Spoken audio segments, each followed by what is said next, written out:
po, magandang hapon po. Ako po si Madam Mamay, ang inyong tarot guide. Kung makita mo tong reading na to no, ng April 25, 26 at 27, na ito po ay para sa iyo. No? Kung ikaw yung tao na parang nagbilang no, ng ipon mo o pera, no, ito yung reading na angko para sa iyo. No?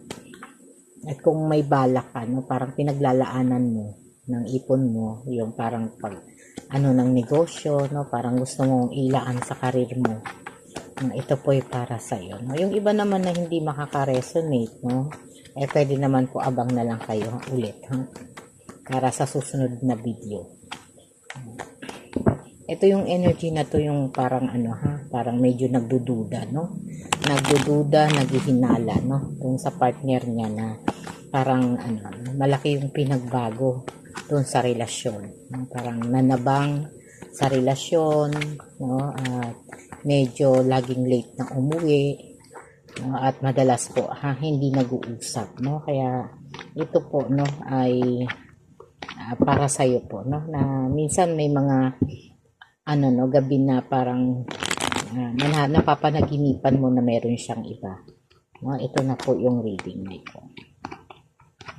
Sana po, no, makatulong po itong reading na to. Ito'y gabay lang po. Okay po.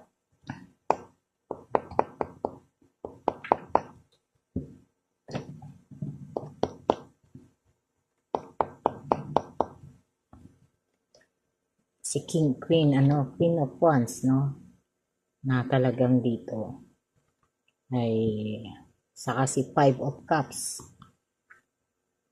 si Seven of Swords, si Page of Swords, si Nine of Pentacles, at si Third Temperance. No? Ito yung emosyon na talagang parang pinag-aaralan mo po, no? Pinag-aaralan yung sistema, no, ng yung partner.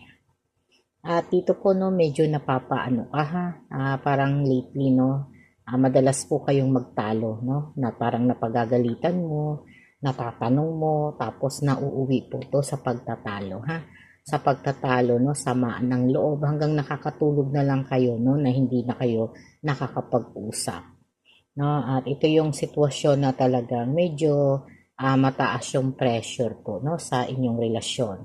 No, at sinasabi rin po dito, no, sa Five of Cups na naka-reverse po, no, kailangan mo po, no, parang nire-ready mo na rin po yung sarili mo, yung acceptance, no, pagdating